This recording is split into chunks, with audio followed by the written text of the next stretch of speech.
रूहानी रेस, कौन जीतेंगे? समय समाप्त होने वाला है.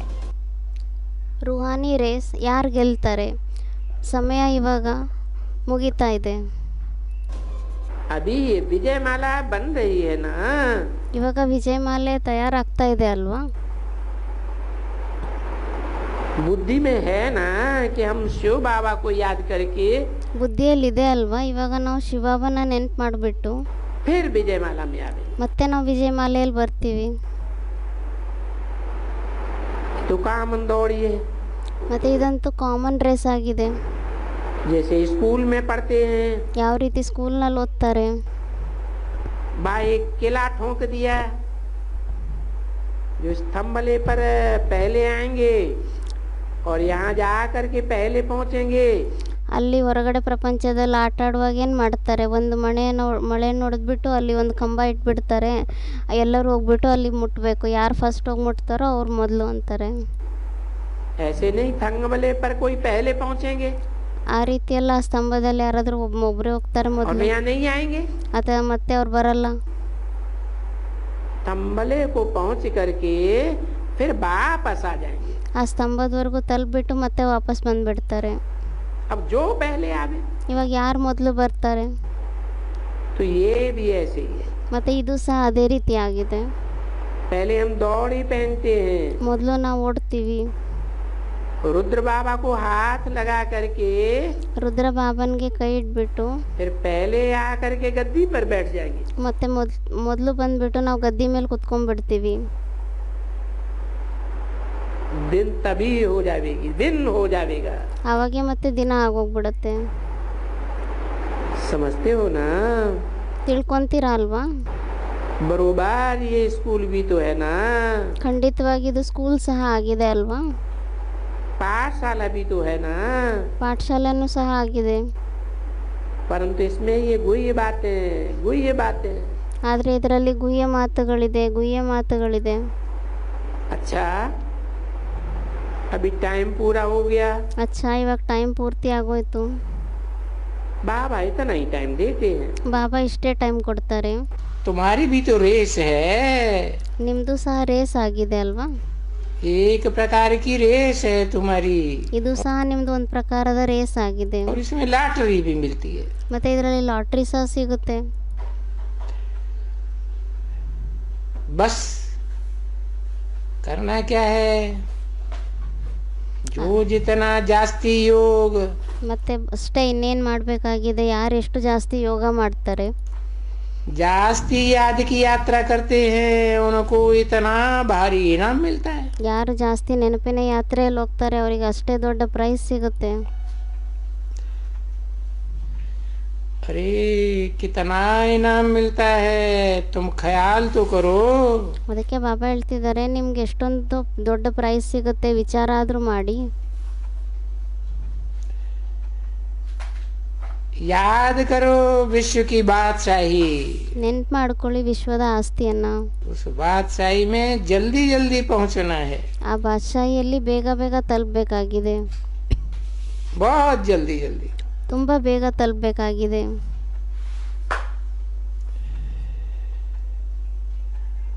और वो तो हुई पेरिस से सिडनी की रेस.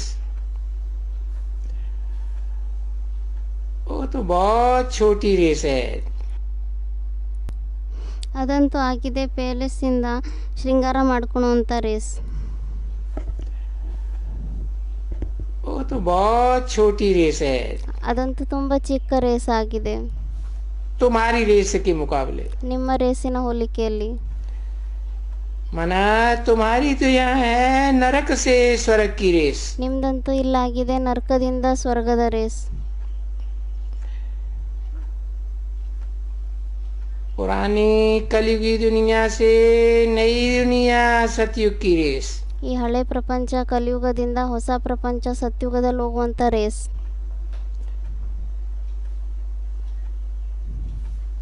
तो ये रेस याद की यात्रा की है ना. ಮತ್ತೆ ಈ ರೇಸ್ ನೆನಪಿನ ಯಾತ್ರೆದೇ ಆಗಿದೆ ಅಲ್ವಾ? इसको कहा ही जाता है गॉड फादरली ईश्वरीय रेस। ಇದಕ್ಕೆ ಹೇಳಲಾಗುತ್ತೆ ಗಾಡ್ ಫಾದರ್ಲಿ ಈಶ್ವರೀಯ ರೇಸ್ ಅಂತ ಹೇಳಲಾಗುತ್ತೆ.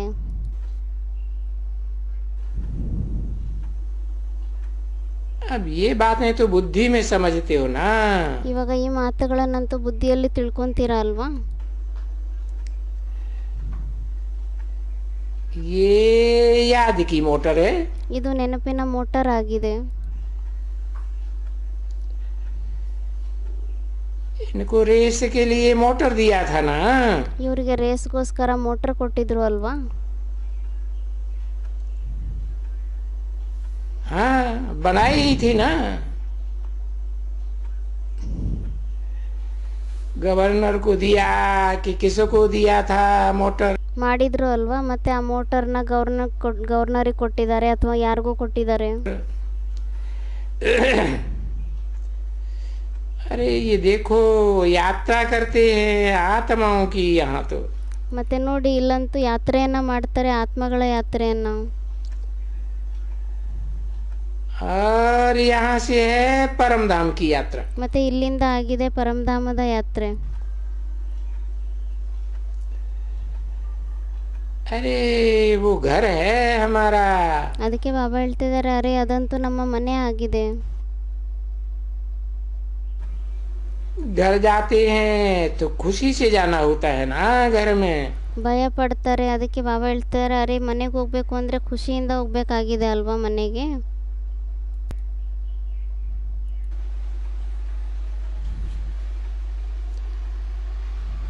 अरे 5000 वर्ष के बाद ಈ 5000 ವರ್ಷದ ನಂತರ अभी हम घर जाते हैं ಇವಾಗ ನಾವು ಮನೆಗೆ ಹೋಗ್ತೀವಿ. तो कितनी खुशी से जाना चाहिए। ಮತ್ತೆ ನಾವು ಎಷ್ಟು ಖುಷಿಯಿಂದ ಹೋಗ್ಬೇಕಾಗಿದೆ.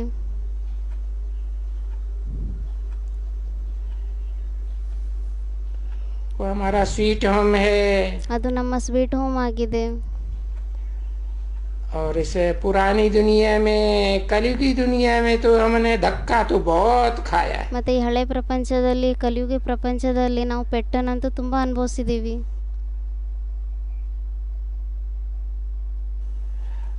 और बेहद का बाप तो कितना अच्छा रास्ता बताते हैं। ಮತ್ತೆ ಬೇಹದ್ದಿನ ತಂದೆ ಅಂತೂ ಎಷ್ಟು ಒಳ್ಳೆ ದಾರಿಯನ್ನ ಹೇಳ್ತಾರೆ.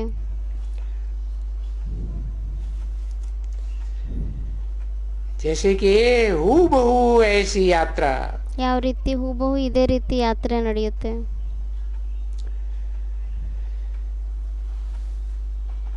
जैसी पेरिस से ऑस्ट्रेलिया सिडनी की तरफ हुई थी। ಯಾವ ರೀತಿ ಪ್ಯಾರಿಸ್ನಿಂದ ಆಸ್ಟ್ರೇಲಿಯಾ ಸಿಡ್ಲಿಗೆ ಆ ಕಡೆ ಆಗಿತ್ತು.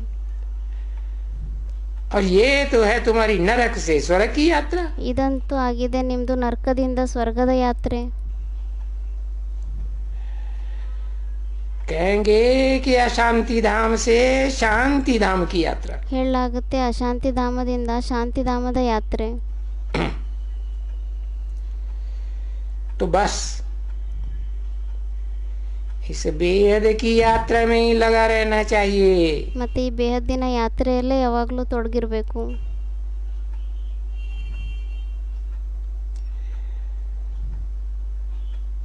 तुम देखो अच्छी तरह से देखो ಮತ್ತೆ ನೀವು ನೋಡಿ, ಒಳ್ಳೆ ರೀತಿಯಿಂದ ನೋಡಿ. कि जो दौड़ में तीखे होते हैं ಯಾರು ರೇಸ್ನಲ್ಲಿ ತೀಕ್ಷ್ಣರಾಗಿರ್ತಾರೆ उनकी कितनी आय जान होती है मालूम है तुमको। ಅವ್ರದ್ದು ಎಷ್ಟು ಮಾನ ಸಮ್ಮಾನ ಇರುತ್ತೆ ಗೊತ್ತಿದೆನಾ ನಿಮಗೆ? उनके ऊपर खुशी के फूल चढ़ाते हैं। ಅವ್ರ ಮೇಲೆ ಖುಷಿಯ ಹೂಗಳನ್ನು ಅರ್ಪಣೆ ಮಾಡ್ತಾರೆ. कि वो खुद ही फूल बन जाते हैं ना। ಏಕೆಂದ್ರೆ ಅವ್ರು ಸ್ವಯಂವೇ ಹೂಗಳಾಗೋಗ್ತಾರೆ ಅಲ್ವಾ?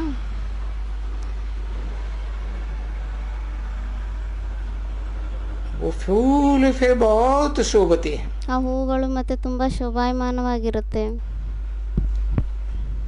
जो याद की यात्रा में तीखे जाते हैं ಯಾರು ನೆನಪಿನ ಯಾತ್ರೆಯಲ್ಲಿ ತೀಕ್ಷ್ಣರಾಗಿ ಮುಂದೆ ಹೋಗ್ತಾರೆ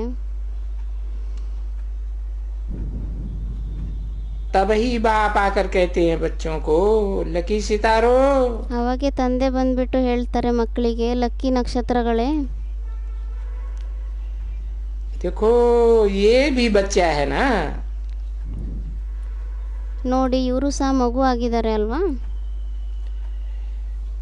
तो बाप कहते हैं बच्चे तुम लकी हो ना। ಮತ್ತೆ ತಂದೆ ಹೇಳ್ತಾರೆ, ಮಕ್ಕಳೇ ನೀವು ಲಕ್ಕಿ ಆಗಿದ್ದೀರಾ ಅಲ್ವಾ.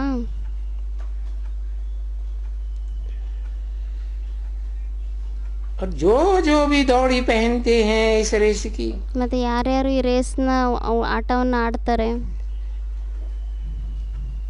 हिम्मते बच्चे मददे बाप, ಹಿಮ್ಮತ್ತೆ ಬಚ್ಚೆ ಮದದೆ ಬಾಪ್. तो लकी सितारे तो है ही। ಮತ್ತೆ ಲಕ್ಕಿ ನಕ್ಷತ್ರಗಳಂತೂ ಆಗಿದ್ದಾರೆ.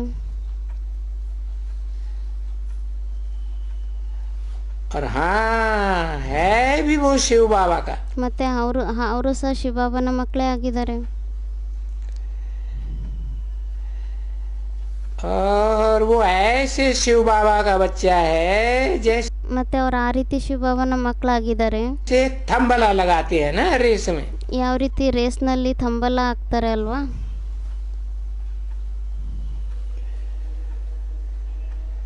उस थंबले को हाथ लगा के फिर लौट करके आ जाओ। ಅಂದರೆ ಯಾವ ರೀತಿ ಏನಾದರೂ ಕಂಬಗಳನ್ನು ಇಡ್ತಾರೆ ಅಲ್ವಾ, ಸ್ತಂಭದ ಥರ ಮಾಡಿ, ಅಥವಾ ಅದಕ್ಕೆ ಬಾಬಾ ಹೇಳ್ತಾರೆ ಅದನ್ನು ಮುಟ್ಬಿಟ್ಟು ಮತ್ತೆ ರಿಟರ್ನ್ ವಾಪಸ್ ಬರ್ತಾರೆ.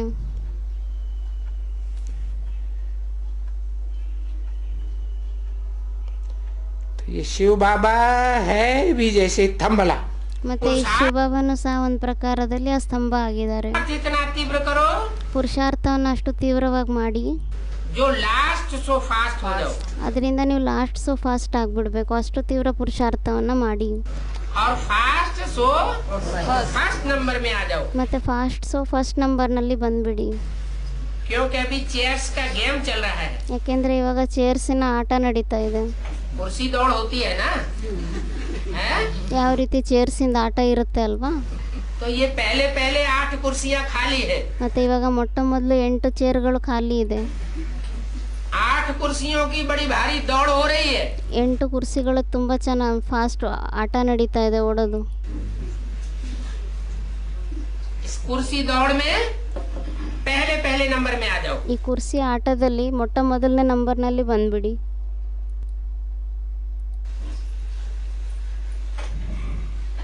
अभी किसकी जीत है? अभी भी वो आउट नहीं हुआ है। ಇವಾಗ ಯಾರು ಗೆದ್ದಿದ್ದಾರೆ ಅದು ಇನ್ನೂ ಸಹ ಔಟ್ ಆಗಿಲ್ಲ.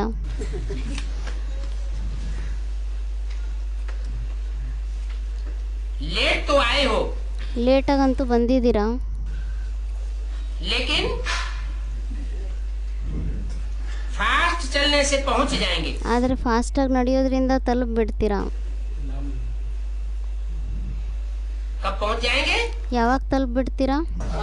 अगर फास्ट चलेंगे तो ಒಂದು ವೇಳೆ ಫಾಸ್ಟಾಗಿ ನಡೆದ್ರೆ ಬೇಗ ತಲುಪ್ತೀರಾ. सिर्फ अपने आप को अमृत बेले अमर भव का वरदान याद दिलाना। ಪ್ರತಿದಿನ ಸ್ವಯಂಗೆ ಕೇವಲ ಅಮರಭವದ ವರದಾನವನ್ನು ನೆನಪು ಮಾಡಿಸಿ. क्या कहा?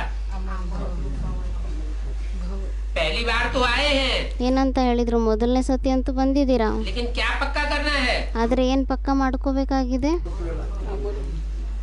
कि छोटे छोटे बच्चों को, कोमल कोमल बच्चों को कहीं माया ಚಿಕ್ಕ ಚಿಕ್ಕ ಮಕ್ಕಳಿಗೆ, ಕೋಮಲವಾಗಿರುವಂಥ ಮಕ್ಕಳಿಗೆ पंख न मार दे, ಮಾಯೆ ರೆಕ್ಕೆಯನ್ನು ಒಡೆದು ಬಿಡಬಾರ್ದು. तो अमर बने रहना। ಅದಕ್ಕೆ ಬಾಬಾ ಹೇಳ್ತಿದ್ದಾರೆ, ಮತ್ತೆ ಅಮರರಾಗಿರಿ. तो बाप कहते हैं ऊंच पद पाने के लिए और पाप भस्म करने के लिए ಅದಕ್ಕೋಸ್ಕರ ತಂದೆ ಹೇಳ್ತಾರೆ, ಉನ್ನತವಾಗಿರೋ ಪದವಿಯನ್ನು ಪಡಿಬೇಕು ಅಂದರೆ, ಪಾಪಕರ್ಮಗಳನ್ನು ಭಸ್ಮ ಮಾಡಬೇಕು ಅಂದರೆ तो मुझे याद करते रहो। ನನ್ನನ್ನು ನೆನಪು ಮಾಡ್ತಾ ಇರಿ. जो आत्मा जितनी जल्दी अपने 63 जन्मों के पाप कर्मों को भस्म कर लेगी, ಯಾವ ಆತ್ಮ ಎಷ್ಟು ಬೇಗ ನಾವು ತಮ್ಮ 63 ಜನ್ಮಗಳ ಪಾಪಕರ್ಮವನ್ನು ಭಸ್ಮ ಮಾಡ್ಕೊಂಡ್ಬಿಡ್ತಾರೆ,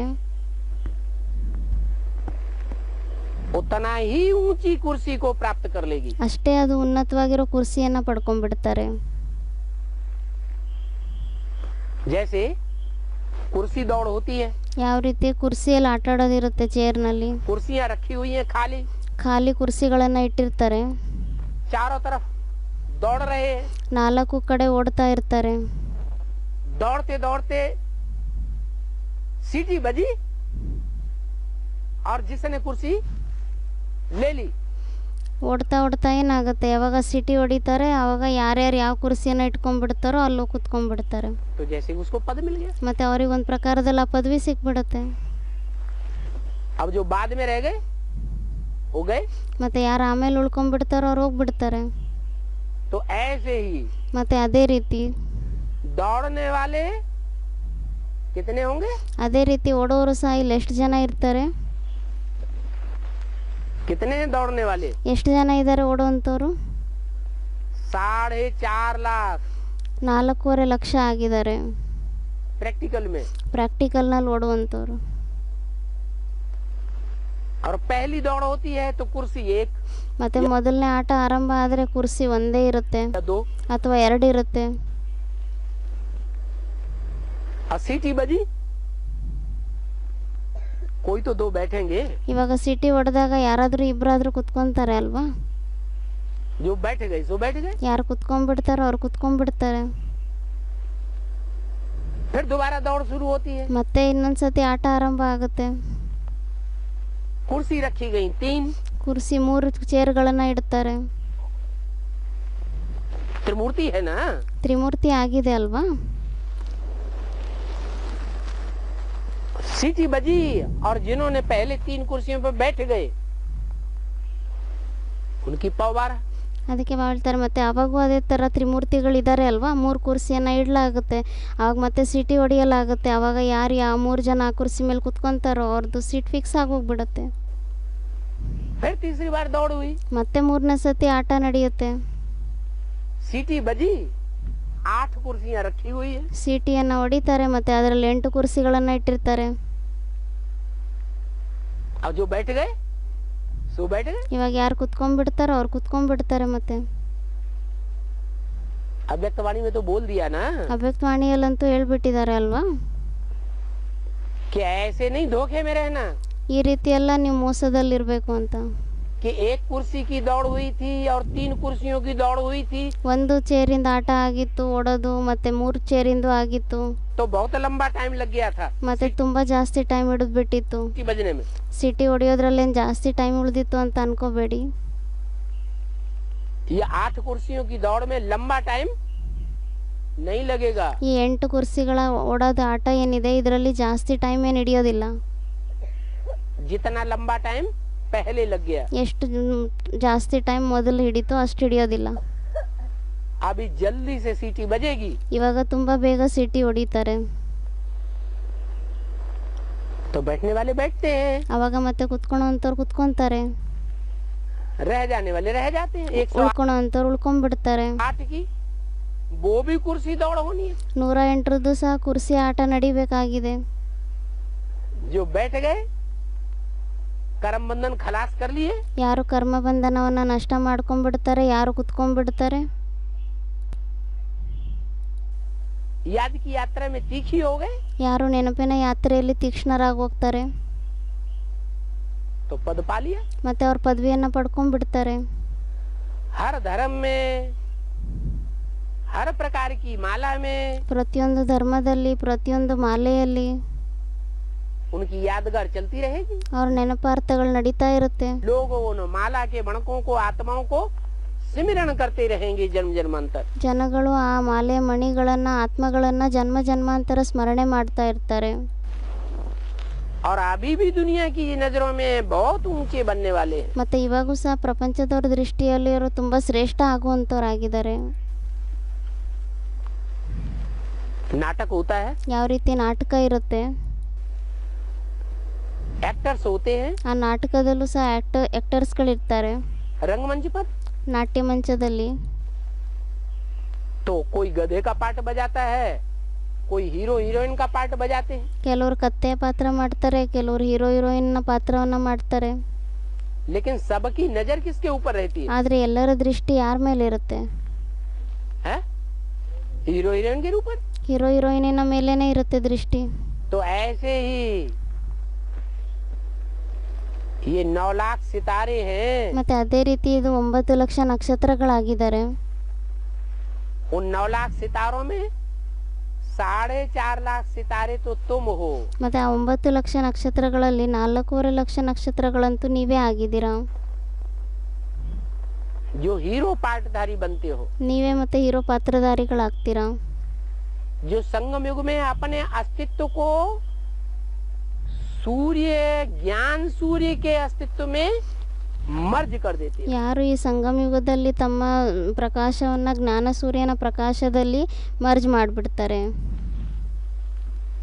अपने मान मर्तबे की चिंता नहीं करते हो, ನೀವು ನಿಮ್ಮ ಮಾನ ಸಮ್ಮಾನದ ಚಿಂತೆಯನ್ನು ಮಾಡೋದಿಲ್ಲ. तो तुम 4.5 लाख सितारों को बाप ಮತ್ತೆ ನೀವು 4.5 ಲಕ್ಷ ನಕ್ಷತ್ರಗಳಿಗೆ ತಂದೆ कितना प्रत्यक्ष करेगा. ತಂದೆ ಎಷ್ಟು ಪ್ರತ್ಯಕ್ಷ ಮಾಡ್ತಾರೆ. तुम बाप को प्रत्यक्ष करने के लिए अपने को गुप्त कर देते हो. ನೀವು ತಂದೆಯನ್ನು ಪ್ರತ್ಯಕ್ಷ ಮಾಡ್ಲಿಕ್ಕೋಸ್ಕರ ನಿಮ್ಮನ್ನು ನೀವು ಗುಪ್ತ ಮಾಡಿಬಿಡ್ತೀರಾ. बाप फिर क्या करते हैं? ಮತ್ತೆ ತಂದೆ ಏನು ಮಾಡ್ತಾರೆ? बाप खुद गुप्त हो जाते हैं ಮತ್ತೆ ತಂದೆ ಸ್ವಯಂ ಗುಪ್ತ ಆಗ್ಬಿಡ್ತಾರೆ. और तुम बच्चों को दुनिया में प्रत्यक्ष कर देते हैं. ಮತ್ತೆ ನೀವು ಮಕ್ಕಳನ್ನ ಪ್ರಪಂಚದಲ್ಲಿ ಪ್ರತ್ಯಕ್ಷ ಮಾಡಿಬಿಡ್ತಾರೆ. तो 4.5 लाख ही ऐसे सितारे हैं ಮತ್ತೆ ಈ 4.5 ಲಕ್ಷ ಈ ರೀತಿ ನಕ್ಷತ್ರಗಳಾಗಿದ್ದಾರೆ. जिन सितारों में दुनिया बसी हुई है, ಆ ನಕ್ಷತ್ರಗಳಲ್ಲಿ ಪ್ರಪಂಚ ಎಲ್ಲ ಸಮಾವೇಶನೆ ಆಗಿದೆ. और जो दुनिया की आत्माएं उन सितारों में ಮತ್ತೆ ಆ ಪ್ರಪಂಚದಲ್ಲಿರೋ ಆತ್ಮಗಳು ಆ ನಕ್ಷತ್ರಗಳಲ್ಲಿ बसी हुई है, वो आत्माएं उन सितारों को अपना हीरो मानेंगी. ಯಾವ ನಕ್ಷತ್ರಗಳಲ್ಲಿ ಅವರು ಸಮಾವೇಶನೆ ಆಗಿದ್ದಾರೆ ಪ್ರಪಂಚದಲ್ಲಿರೋ ಆತ್ಮಗಳು, ಅವರು ಆ ನಕ್ಷತ್ರವನ್ನು ಹೀರೋ ಪಾತ್ರಧಾರಿ ಅಂತ ಒಪ್ಕೊಂತಾರೆ. 500 करोड़ की नजर कहाँ लगी हुई होगी? 500 ಕೋಟಿ ಆತ್ಮಗಳ ದೃಷ್ಟಿ ಎಲ್ಲಿರುತ್ತೆ? है कोई ऐसा स्थान होगा दुनिया में ಪ್ರಪಂಚದಲ್ಲಿ ಆ ರೀತಿ ಯಾವುದಾದ್ರೂ ಸ್ಥಾನ ಇರುತ್ತಾ जहाँ 500 करोड़ मनुष्य आत्माओं की नजर लगी हुई होगी? ಎಲ್ಲಿ 500 ಕೋಟಿ ಆತ್ಮಗಳ ದೃಷ್ಟಿ ಇರುತ್ತೆ? वो साकार परम धाम, ಅದಾಗಿದೆ ಸಾಕಾರ ಪರಮಧಾಮ. जो बोला परम धाम को तुम बच्चे इस सृष्टि पर उतार लेंगे. ಅದಕ್ಕೋಸ್ಕರ ಹೇಳಿದ್ದಾರೆ ಪರಮಧಾಮವನ್ನು ನೀವು ಮಕ್ಕಳು ಈ ಸೃಷ್ಟಿಯಲ್ಲಿ ಇಳಿಸ್ಕೊಂಡ್ಬಿಡ್ತೀರಾ ಅಂತ.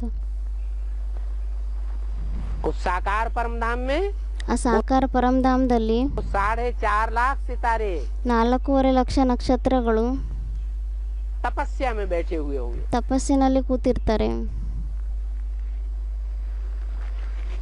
और सारी दुनिया कितनी ऊंची नजरों से देखेगी. ಮತ್ತೆ ಅವ್ರನ್ನ ಇಡೀ ಪ್ರಪಂಚದವ್ರು ಎಷ್ಟು ಶ್ರೇಷ್ಠ ದೃಷ್ಟಿಯಿಂದ ನೋಡ್ತಾರೆ.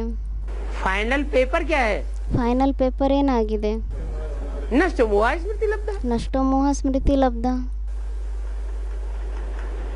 जैसे कुर्सी की दौड़ होती है, ಯಾವ ರೀತಿ ಕುರ್ಸಿದ ಆಟ ಇರುತ್ತೆ. तो पहली बार कुर्सी की दौड़ हुई, ಮತ್ತೆ ಮೊದಲನೇ ಸತಿ ಚೇರಿನ ಆಟ ಆಯ್ತು. पहली बार में जो बैठ गए वो 8 निकले. ಮೊದಲನೇ ಸತಿ ಯಾರು ಕುತ್ಕೊಂಡ್ಬಿಡ್ತಾರೋ ಅವ್ರು 8 ಆತ್ಮಗಳಾಗ್ತಾರೆ. फिर दूसरी बार दौड़ हुई, ಮತ್ತೆ ಎರಡನೇ ಸತಿ ಆಟ ನಡೆಯುತ್ತೆ. ज्यादा कुर्सियां रख दी जाती हैं. ಮತ್ತೆ ಜಾಸ್ತಿ ಕುರ್ಸಿಗಳನ್ನ ಇಡಲಾಗುತ್ತೆ. तो ऐसे ही ये जो 100 के आत्माएं निकलेंगी, ಅದೇ ರೀತಿ 100 ಆತ್ಮಗಳೇನ್ ತಯಾರಾಗ್ತಾರೆ, उनकी भी क्वालिटी यही होगी. ಅವ್ರದ್ದು ಸಹ ಇದೇ ಕ್ವಾಲಿಟಿ ಆಗಿರುತ್ತೆ. तो मोह हमारा मुख्य पुरुषार्थ ही क्या है? ನಮ್ದು ಮುಖ್ಯ ಪುರುಷಾರ್ಥನೇ ಏನಾಗಿದೆ? काहे से नष्ट मोह? ನಷ್ಟೋ ಮೋಹ ಸ್ಮೃತಿ ಲಬ್ಧ ಅಲ್ವಾ? तो ಅದಕ್ಕೆ ಬಾಬಾ ಹೇಳ್ತಿದ್ದಾರೆ ಮತ್ತೆ ಯಾವುದರಿಂದ ನಷ್ಟೋ ಮೋಹ? देह से नष्ट मोह, देह के संबंधों से नष्ट मोह, ದೇಹದಿಂದ ನಷ್ಟೋ ಮೋಹ, ದೇಹದ ಸಂಬಂಧಿಗಳಿಂದ ನಷ್ಟೋ ಮೋಹ, देह के पदार्थों से नष्ट मोह. ದೇಹದ ಪದಾರ್ಥಗಳಿಂದನೂ ನಷ್ಟೋ ಮೋಹ. हमारे पुरुषार्थ में देह के ये जो पदार्थ हैं, ನಮ್ಮ ಪುರುಷಾರ್ಥದಲ್ಲಿ ಈ ದೇಹದ ಪದಾರ್ಥಗಳೇನೇ ಇದೆ ये बिगड़ न बनने पावे, ಇದೆಲ್ಲ ವಿಘ್ನ ಆಗಬಾರ್ದಾಗಿದೆ. रुकावट न डालने पावे. ಯಾವುದೇ ಪ್ರಕಾರದಲ್ಲಿ ನಮ್ಮ ದಾರಿಯಲ್ಲಿ ಅದು ನಿಲ್ಲಿಸಬಾರ್ದು, ನಮ್ಮನ್ನ ವಿಘ್ನದ ರೂಪದಲ್ಲಿ ಬರಬಾರ್ದು ಗೋಡೆಯಾಗಿ.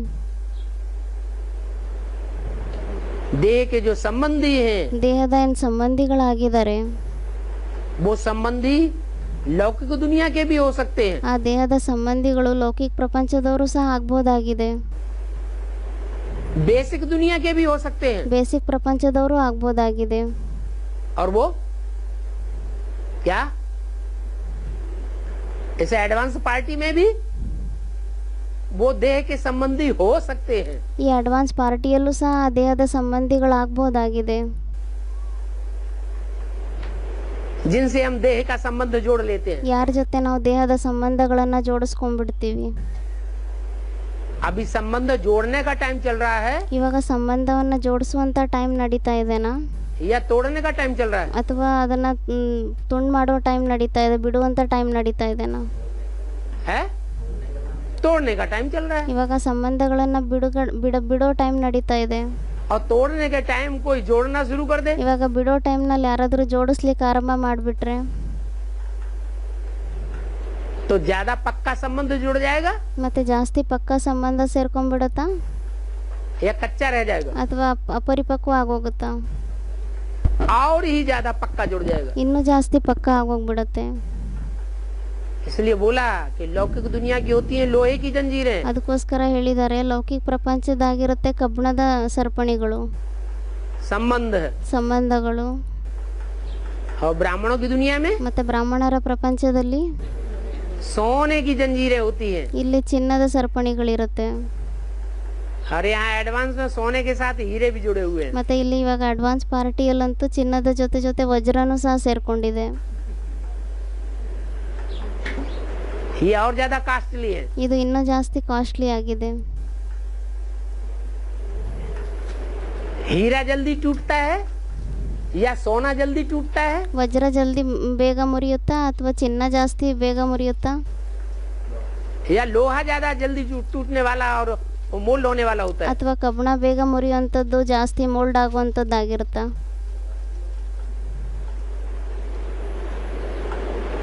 लोहा जो है वो कम कीमत वाला होता है, ಕಬ್ಬಿಣ ಏನಿದೆ ಇದು ಕಡಿಮೆ ವ್ಯಾಲ್ಯೂ ಉಳ್ಳುವಂಥದ್ದಾಗಿರುತ್ತೆ. सोना और जास्ती कीमत वाला होता है, ಚಿನ್ನ ಅದಕ್ಕಿಂತ ಜಾಸ್ತಿ ವ್ಯಾಲ್ಯೂ ಉಳ್ಳುವಂಥದ್ದಾಗಿರುತ್ತೆ. और हीरा, हीरा तो बहुत बेशकीमती होता है, उससे मोह टूटना तो कोई आसान बात नहीं है। ಆದರೆ ವಜ್ರ ಅದಂತೂ ತುಂಬ ಜಾಸ್ತಿ ವ್ಯಾಲ್ಯೂಬಲ್ ಆಗಿರುತ್ತೆ, ಅದರಿಂದ ಮೋಹ ಬಿಡೋದಂತೂ ತುಂಬ ಕಷ್ಟದ ಮಾತಾಗಿದೆ. अरे भगवान की छत्र छाया के नीचे रहने वाले नारद ने एक बार संकल्प कर लिया, ಅದಕ್ಕೆ ಬಾಬಾ ಹೇಳ್ತಾ ಇದ್ದಾರೆ ಒಂದು ಉದಾಹರಣೆನ, ಯಾವ ರೀತಿ ಭಗವಂತನ ಛತ್ರಛಾಯೆಯಲ್ಲಿರುವಂಥ ನಾರದ ಆಗಿದ್ದ, ಅವ್ರು ಒಂದ್ಸತಿ ಸಂಕಲ್ಪ ಮಾಡ್ಕೊಂಡ್ಬಿಟ್ಟ शादी का, ಮದುವೆ ಮಾಡ್ಕೋಬೇಕು ಅಂತ. तो वो संकल्प उनका पक्का हो गया। ಮತ್ತೆ ಅವರ ಸಂಕಲ್ಪನೆ ಪಕ್ಕ ಆಗೋಗ್ಬಿಡ್ತು. पीछा छुड़ाए, पीछा नहीं छूटा। ತುಂಬ ಅವರು ಅದನ್ನು ಬಿಡುಗಡೆ ಮಾಡ್ಲಿಕ್ಕೆ ಪ್ರಯತ್ನ ಮಾಡಿಕೊಂಡ್ರು, ಅದನ್ನು ಬಿಡಿಸ್ಲಿಕ್ಕೆ, ಆದರೆ ಅದು ಆಗಲಿಲ್ಲ ಬಿಡಲಿಕ್ಕೆ, ಅವ್ರ ಹಿಂದೆನೇ ಬಿದ್ದುಬಿಟ್ಟಿತ್ತು ಅದು. ये है कहाँ की बात है? ಮತ್ತು ಇದು ಎಲ್ಲಿಯ ಮಾತಾಗಿದೆ? हैं? यहाँ संगम युग की बात है। ಅದು ಈ ಸಂಗಮ ಯುಗದ್ದೇ ಮಾತಾಗಿದೆ. भगवान की नाक के नीचे रह करके तुम संबंध जोड़ रहे हो, ಭಗವಂತನ ಮೂಗಿನ ಕೆಳಗಡೆ ಇದ್ಬಿಟ್ಟು ನೀವು ಸಂಬಂಧವನ್ನು ಜೋಡಿಸ್ತಾ ಇದ್ದೀರಾ, तो जल्दी टूटेंगे या ज्यादा तकलीफ से छूटेंगे? ಮತ್ತೆ ಅದು ಬೇಗ ನಮಗೆ ಬಿಡುಗಡೆ ಆಗುತ್ತಾ, ಬಿಟ್ಕೊಳ್ಳುತ್ತಾ, ಅಥವಾ ಕಷ್ಟಪಟ್ಟು ಬಿಟ್ಕೋಬೇಕಾಗುತ್ತಾ? टूटेंगे तो, लेकिन ಬಿಟ್ಕೊಳ್ಳೋದೇನೋ ಬಿಟ್ಕೊಳ್ಳುತ್ತೆ, ಆದರೆ तकलीफ बहुत ज्यादा होगी। ಆದರೆ ತೊಂದರೆ ತುಂಬ ಜಾಸ್ತಿ ಆಗುತ್ತೆ. रोजमर्रे के जीवन में और जन्मों में इतना दुख नहीं झेलना पड़ता है। ಪ್ರತಿದಿನ ನಡೆಯುವಂಥ ಜೀವನದಲ್ಲಿ ಅಥವಾ ಬೇರೆ ಅನೇಕ ಜನ್ಮಗಳಲ್ಲಿ ಇಷ್ಟೊಂದು ಕಷ್ಟ ಆಗೋದಿಲ್ಲ, जितना संगम युग में धर्मराज की सजाओं में दुख झेलना पड़ता है। ಎಷ್ಟು ಇಲ್ಲಿ ಸಂಗಮ ಯುಗದಲ್ಲಿ ಧರ್ಮರಾಜನ ಶಿಕ್ಷೆಯಿಂದ ದುಃಖ ಅನುಭವಿಸ್ಬೇಕಾಗುತ್ತೆ, ಅಷ್ಟು ದುಃಖ ಬೇರೆ ಯಾವ ಜನ್ಮದಲ್ಲೂ ಇರಲ್ಲ. और पद नीचा होता है। ಮತ್ತೆ ಪದವಿನೂ ಕೆಳಗಡೆ ಆಗುತ್ತೆ, ನಿಮ್ನ ಕೊಟ್ಟಿದಾಗ ಹೋಗುತ್ತೆ. कुर्सी की दौड़ देखी? ಕುರ್ಸಿ ಆಟವನ್ನ ನೋಡಿದ್ದೀರಾ? नहीं देखी? ನೋಡಿಲ್ವಾ? हाँ, कुर्सी रखी जाती है गोल गोल गोल गोल, ಯಾವ ರೀತಿ ರೌಂಡ್ ಆಗಿ ಚೇರ್ಗಳನ್ನ ಇಡಲಾಗುತ್ತೆ, उनके चारों तरफ घूमते हैं और ಮತ್ತೆ ಅದರ ಸುತ್ತಮುತ್ತಲು ಎಲ್ಲ ತಿರುಗ್ತಾರೆ, ಆಟ ಆಡ್ತಾರೆ. सीटी बजी और कुर्सियों में बैठ गए। ಯಾವಾಗ ಸಿಟಿ ಹೊಡಿತಾರೋ ತಕ್ಷಣ ಆ ಚೇರ್ಗಳಲ್ಲಿ ಕುತ್ಕೊಂಡ್ಬಿಡ್ತಾರೆ. तो कोई रह जाते हैं, ಮತ್ತೆ ಕೆಲವರು ಅದರಲ್ಲಿ ಉಳ್ಕೊಂಡ್ಬಿಡ್ತಾರೆ. कुर्सी कोई मिलती नहीं, सारी कुर्सी भर गई। ಕೆಲವ್ರಿಗೆ ಚೇರ್ಗಳು ಸಿಗೋದೇ ಇಲ್ಲ, ಎಲ್ಲ ಚೇರ್ ತುಂಬ್ಕೊಂಡ್ಬಿಡುತ್ತೆ. तो फिर कोई गालियां देने लगे, ಮತ್ತೆ ಕೆಲವರು ಬೈಗಳನ್ನ ಬೈಲಿಕ್ಕೆ ಆರಂಭ ಮಾಡ್ತಾರೆ. अरे हमने इतना पुरुषार्थ किया है, इतना भाग दौड़ की, ನಾವ್ ಇಷ್ಟೊಂದು ಪುರುಷಾರ್ಥ ಮಾಡಿದೀವಿ, ನಾವ್ ಇಷ್ಟೊಂದು ಓಡಾಟ ಎಲ್ಲ ಮಾಡಿದೀವಿ, और हमें कोई पद नहीं मिला। ಮತ್ತೆ ನಮ್ಗೇನು ಪದವಿ ಸಿಗ್ಲಿಲ್ಲ ಅಂತ. तो देखो जो खुद अच्छा ठीक से पुरुषार्थ नहीं करते, जैसा बाप बताते हैं कि इस रास्ते पर चलो, ಮತ್ತು ಯಾವ ರೀತಿ ತಂದೆ ಹೇಳ್ತಾರೆ ಈ ದಾರಿಯಲ್ಲಿ ನಡೀರಿ ಅಂತ, ಆದರೆ ಯಾರು ಸರಿಯಾಗಿ ಪುರುಷಾರ್ಥ ಮಾಡೋದಿಲ್ಲ, ತಂದೆ ಹೇಳಿದಂಥ ದಾರಿಯಲ್ಲಿ ನಡೆಯೋದಿಲ್ಲ. है तो नहीं चलते हैं, तो फिर क्या होता है, ಮತ್ತು ಯಾರು ನಡೆಯೋದಿಲ್ಲ ಅವಾಗ ಮತ್ತೇನಾಗುತ್ತೆ, नीचे गिर जाते हैं. ಕೆಳಗಡೆ ಬಿದ್ದುಬಿಡ್ತಾರೆ. जो ठिकाना मिलना चाहिए वो नहीं मिलता है. ಅವಾಗ ನಮ್ಗೇನು ಸ್ಥಾನ ಸಿಗಬೇಕಾಗಿದೆನೋ ಅದು ಸಿಗೋದೇ ಇಲ್ಲ. लिख के भेजा है, दौड़ होती है ना, कुर्सी दौड़. ಯಾರೋ ಬರ್ದು ಕಳಿಸಿದ್ದಾರೆ, ಕುರ್ಸಿ ಆಟ ಇರುತ್ತೆ ಅಲ್ವಾ ಚೇರಿಂದು, कुर्सी दौड़ का जिक्र मुरली में किया है. ಅದರ ಬಗ್ಗೆ ಮುರಳಿಗಳಲ್ಲಿ ಹೇಳಿದ್ದಾರೆ ಆ ವಿಷಯದ ಬಗ್ಗೆ. तो प्रश्न है, पहले सीट फिक्स करो. ಅದಕ್ಕೆ ಬಾಬಾ ಹೇಳ್ತಾರೆ ಪ್ರಶ್ನೆ ಈ ರೀತಿ ಇದೆ, ಮೊದಲು ಸೀಟ್ ಫಿಕ್ಸ್ ಮಾಡಿ, कुर्सियां रखी जाती है ना, फिर दौड़ो. ಮೊದಲು ಚೇರ್ಗಳನ್ನು ಇಡಲಾಗುತ್ತೆ ಅಲ್ವಾ, ಆಮೇಲೆ ಓಡೋದು ಶುರು ಮಾಡಿ. फिर कहा है पढ़ाई पूरी हो जाएगी तो कुर्सी का पता पड़े. ಮತ್ತೆ ಈ ರೀತಿನೂ ಹೇಳಿದ್ದಾರೆ, ಯಾವಾಗ ವಿದ್ಯಾಭ್ಯಾಸ ಪೂರ್ತಿ ಆಗೋಗುತ್ತೋ ಆವಾಗ ಚೇರ್ ಬಗ್ಗೆ ಗೊತ್ತಾಗುತ್ತೆ ಅಂತ. आखिर सही बात क्या है? ವಾಸ್ತವದಲ್ಲಿ ಸರಿಯಾಗಿರೋ ಮಾತು ಏನಾಗಿದೆ? अरे ये गलत बात है क्या? ಅದಕ್ಕೆ ಬಾಬಾ ಹೇಳ್ತಿದ್ದಾರೆ, ಅರೆ ಇದು ತಪ್ಪು ಮಾತಾಗಿದೆನಾ? जब तक कुर्सियां नहीं रखी जाएंगी ಎಲ್ಲಿವರೆಗೂ ಚೇರ್ಗಳನ್ನು ಇಡಲಾಗೋದಿಲ್ಲ तो दौड़ शुरू होगी. ಮತ್ತೆ ಓಡೋದು ಆಟ ಆರಂಭ ಆಗುತ್ತಾ? हैं? अरे पहले पहले 3 कुर्सियां फिक्स हुई. ಅದಕ್ಕೆ ಬಾಬಾ ಹೇಳ್ತಾ ಇದ್ದಾರೆ, ಅರೆ ಮೊಟ್ಟ ಮೊದಲು 3 ಚೇರ್ಗಳು ಫಿಕ್ಸ್ ಆಯ್ತು. तो दौड़ने वाले कितने भी हो, ಮತ್ತೆ ಓಡುವಂಥವ್ರು ಎಷ್ಟೇ ಜನ ಆಗಿರ್ಲಿ, लेकिन कुर्सियां कितनी हैं? ಆದರೆ ಕುರ್ಸಿಗಳೆಷ್ಟಿದೆ? 3 ಇದೆ. 3. तो पहले 3 कुर्सियां रखी गई ना, ಮತ್ತೆ ಮೊದಲು 3 ಕುರ್ಸಿಗಳನ್ನ ಇಡಲಾಗಿತ್ತು ಅಲ್ವಾ? 3 कुर्सियां प्रत्यक्ष हुई या नहीं हुई? 3 ಕುರ್ಸಿಗಳು ಪ್ರತ್ಯಕ್ಷ ಆಯ್ತೋ ಇಲ್ವೋ? हुई. ಆಯ್ತು. तो इसमें विरोधाभास कहाँ है? ಮತ್ತೆ ಇದರಲ್ಲಿ ವಿರೋಧದ ಭಾವನೆ ಎಲ್ಲಿದೆ? पहले सीट फिक्स करो, ಮೊದಲು ಸೀಟ್ ಫಿಕ್ಸ್ ಮಾಡಿ, फिर दौड़ो. ಮತ್ತೆ ಓಡೋದು ಆರಂಭ ಮಾಡಿ. फिर कहा पढ़ाई पूरी हो जाएगी ಮತ್ತೆ ಈ ರೀತಿನೂ ಹೇಳಿದ್ದಾರೆ, ಯಾವಾಗ ವಿದ್ಯಾಭ್ಯಾಸ ಪೂರ್ತಿ ಆಗೋಗ್ಬಿಡತ್ತೆ तो कुर्सी का पता पड़े. ಅವಾಗ ನಮಗೆ ಚೇರ್ ಬಗ್ಗೆ ಗೊತ್ತಾಗುತ್ತೆ. तो पहले 3 की पढ़ाई पूरी होगी, ಮತ್ತೆ ಮೊದಲು 3 ಆತ್ಮಗಳ ವಿದ್ಯಾಭ್ಯಾಸ ಪೂರ್ತಿ ಆಗುತ್ತೆ, 3 की ही कुर्सी फिक्स होगी, 3 ಆತ್ಮಗಳದ್ದು ಚೇರ್ ಫಿಕ್ಸ್ ಆಗುತ್ತೆ, या सबकी औरों की भी कुर्सी फिक्स हो जाएगी. ಅಥವಾ ಎಲ್ಲರದು ಬೇರೆಯವ್ರು ಯಾರೇ ಇದ್ದಾರೆ ಎಲ್ಲರದು ಕುರ್ಸಿ ಫಿಕ್ಸ್ ಆಗೋಗ್ಬಿಡುತ್ತಾ? है 3 की कुर्सी फिक्स होती. ಮೊದಲು 3 ಆತ್ಮಗಳದ್ದೇ ಚೇರ್ ಫಿಕ್ಸ್ ಆಗುತ್ತೆ.